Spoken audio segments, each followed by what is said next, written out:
All right, today we're going to break down the anatomy of a classic supply squeeze. And what better way to do it than with the absolutely wild case of BitMine or BMNR? We're going to see exactly how this perfect storm came together. In trading, we're all obsessed with price, right? What's the stock going to? But sometimes the most important number isn't a price at all. It's a number that basically screams the game has changed. For BMNR, that magic number was 0. And what does that mean? It means the official count of shares available to borrow was none. The well was completely, totally dry. And this quote, man, it just nails the feeling. Imagine being trapped in a burning building and the only exit door just slammed shut and locked from the outside. That is exactly what this is like for a short seller. Seeing 0 shares to borrow, that's the ultimate nightmare scenario. There's no way out and you can just feel the heat getting turned up every single second. Okay, so here's how we're going to break this down. First, that magic number, 0. Then a quick look at the short seller's bet itself. We'll figure out where all the shares went, talk about the painful double-edged bleed, get into the endgame of a forced buy-in, and wrap it up with the incredible 12-to-1 trap. All right, let's dive right in. Section 1, the magic number 0. So we know the number is 0, but what does that actually mean for traders when that well of shares just runs dry? Well, the fallout is instant, and it is brutal. Think about it. First, if you're a new trader thinking, hey, this stock looks overvalued, I'm going to short it, well, tough luck, you can't. The door has slammed shut, the inventory is gone, and maybe even more important, this traps everyone who is already short. They're stuck. And a huge source of selling pressure on the stock? Poof, gone. Okay, so why is this such a total crisis for the people who are stuck? To really get it, we need a super quick refresher on how short selling even works. So at its heart, short selling is pretty simple. It's a bet that a stock's price is going down. But here's the catch. You can't sell something you don't actually own. So step 1, the most critical step, is you have to borrow the shares from someone who does. Yeah, the process is normally a piece of cake. You borrow the shares, you sell them right away, you cross your fingers and wait for the price to drop. Then you swoop in, buy the shares back for cheaper, give them back to the lender, and boom, you pocket the difference. It's a great game when you can actually find shares to borrow. And that, of course, brings us to the big question. Where did all the shares go? I mean, what made BMNR so different? Usually, for most stocks, there are millions of shares just sitting around, easy to borrow. So let's dig into the 3 key things that made BMNR's supply just vanish. Okay, it was kind of this perfect storm of 3 things. First, you've got insiders who own a massive piece of the company. And guess what? They don't lend out their shares. Second, some big passive funds had just bought up millions of shares. Now, they'll lend them out eventually, but it takes time to get that set up. But this last one, this is the real kicker. This was the match that lit the whole powder keg, an upcoming dividend. That forced everyone who had lent out their shares to recall them. It created this huge time-sensitive trigger that just set everything off. And this is where the real pain begins for the shorts. Just staying in the game, just holding on to their losing bet is now becoming astronomically expensive. 55%. I'm just going to let that number hang in the air for a second. 55%.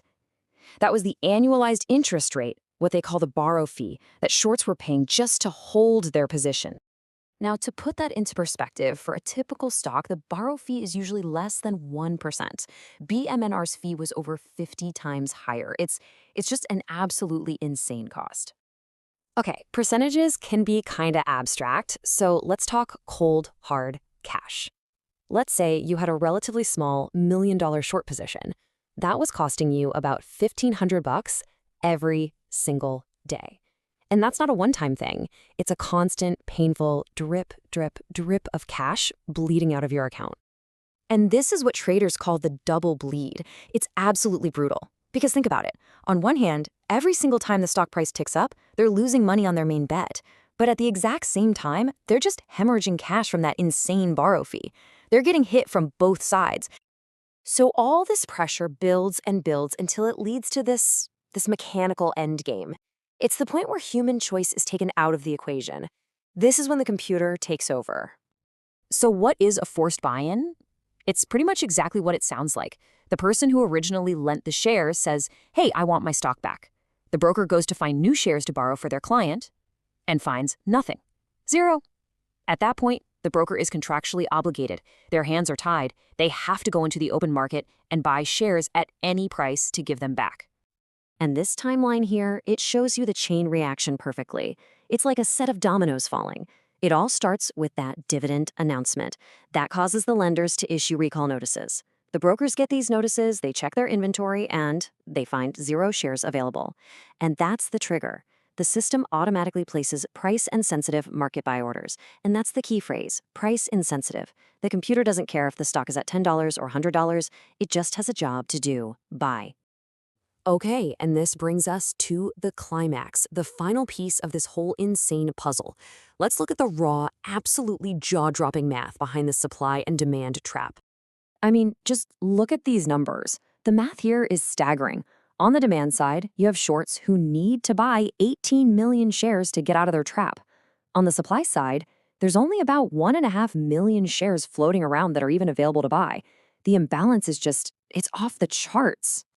And honestly, there's no better way to describe this. It is a high-stakes, million-dollar game of musical chairs.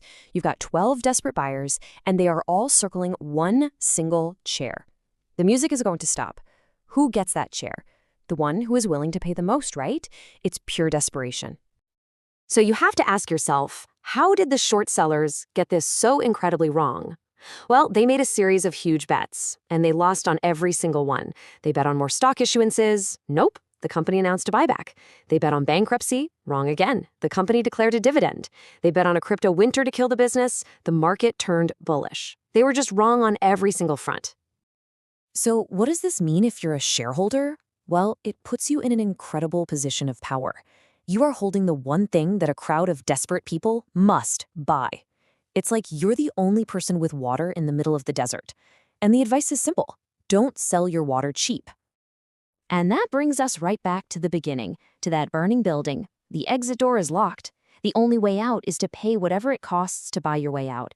And it leaves us with this one final, fascinating question to think about. When 12 desperate people need something that only one person has, what is its true price?